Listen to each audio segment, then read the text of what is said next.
Today is Wednesday, September 29th, 2021. Welcome into DIRTRACKR Daily. I'm Justin Fiedler. Coming up, we break down how Brady Bacon is probably on his way to a fourth USAC championship, even though he's qualifying and starting worse than he did last season. We've also got news from the ASCS and new Dirt Racing podcast episodes.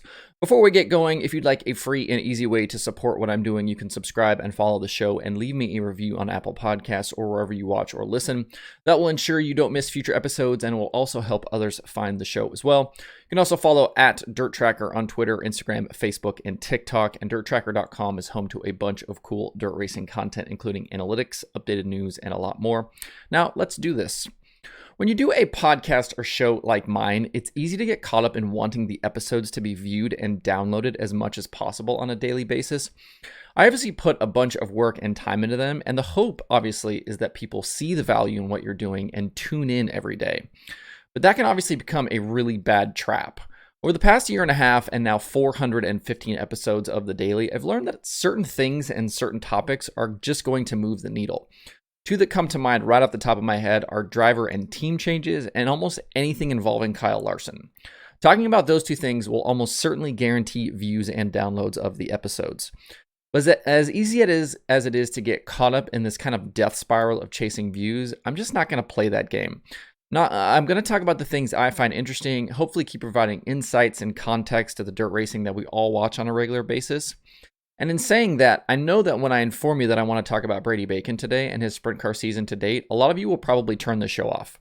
Because on the flip side of driver changes in Kyle Larson, I know that when I talk about USAC or modifieds or go deeper on some late model stuff, those shows just don't seem to do as well. But I don't really care because it's my show. And if you do turn me off today, no big deal. Have a good rest of your day. I'll certainly catch you on the next one. So moving on, Brady Bacon. There are currently 3 USAC Sprint Car weekends left in 2021 and 7 nights of racing, and Bacon is the current series points leader by 71 over Kevin Thomas Jr. Bacon is currently chasing his 4th Sprint Car title and 2nd in a row. He's previously won it in 2014, 2016, and 2020. I've mentioned in the past the complete 180 that KTJ has done this season after a tough year in 2020, and he is currently tied with Justin Grant for the most wins this season with 7.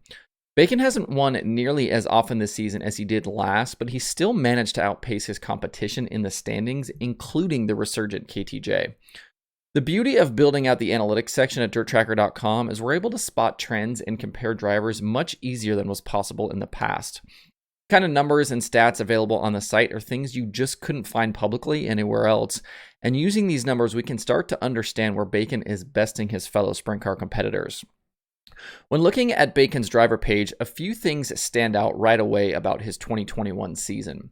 First are his top 5 and top 10 percentages. Through 36 starts, the Macho Man has managed 29 top 5s, good for better than 80%, and 34 top 10s, which is more than 94%. Consistency is key to winning championships, and 34 top 10s in 36 starts is outrageously consistent. Those numbers are better than any other driver leading the points in one of the National Dirt Series in the DIRTRACKR.com analytics database. That includes both World of Outlaws series, Lucas, the All-Stars, and the other USAC series. Brandon Shepard is running away with the World of Outlaws Late Model Series Championship and currently has 26 straight top 10s, and even his stats don't match Bacon's. Two of the more advanced stats I put together are top 5 and top 10 value finishes. This is when a driver finishes top 5 or top 10 when they start outside the top 10. Bacon's numbers here are also off the charts. This season, he started outside the top 10 7 times, and he's converted all 7 into top 10 finishes, and then 5 of those into top 5 finishes. That's absolutely insane. Even when things earlier in the night don't go his way, he's been able to make chicken salad out of chicken you-know-what. And I think that's really the story of Bacon's 2021 season, coming from behind. When you compare 2021 and 2020, Bacon is actually qualifying a position and a half worse this season, and his starting features more than half a position further back, but it just hasn't mattered. His average feature finish is somehow a spot and a half better this year. So he's qualifying worse, starting features worse, but finishing better. I don't know if we can equate that to Bacon continuing to improve as a driver, or if he and crew chief Matt Hummel just seem to find ways to make the right adjustments come feature time. But whatever it is, it's working. Bacon leads all drivers this season in feature plus minus at plus 114, and he's got the most hard chargers with 6.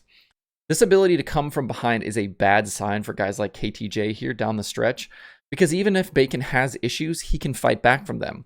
He hasn't won a USAC Sprint Car feature since Bloomington at the end of July, but in the 11 races since, he also hasn't finished worse than 8th.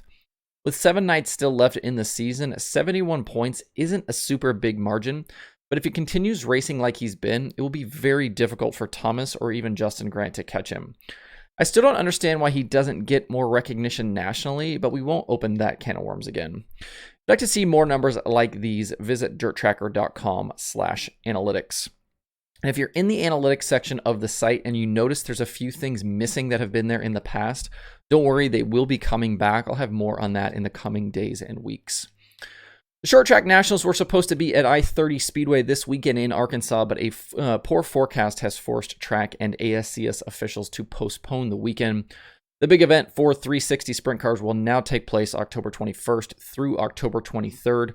The ASCS National Tour was originally scheduled to close out their 2021 season at Devil's Bowl on October 15th and 16th, but these rescheduled races at I-30 will now be the season-ending nights.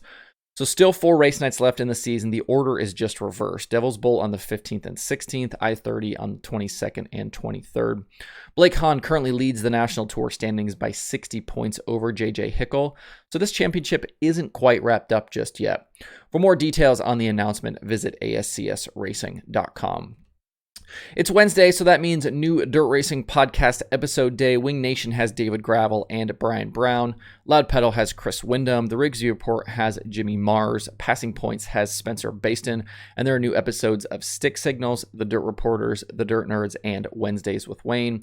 To see the full list of shows and episodes, hit up DIRTRACKR.com/podcasts. The only thing on the streaming schedule for today, again, is Flow Racing 24/7. Definitely quiet this week across the streaming services. To see the full daily streaming schedule with links to watch, visit DIRTRACKR.com/watch tonight. That's it for the show today. Hope you have a good Wednesday. If you have thoughts about the topics on today's show, please leave them in the comments below or tweet at me. Thanks everybody for tuning in. We'll see you tomorrow for more Dirt Tracker Daily.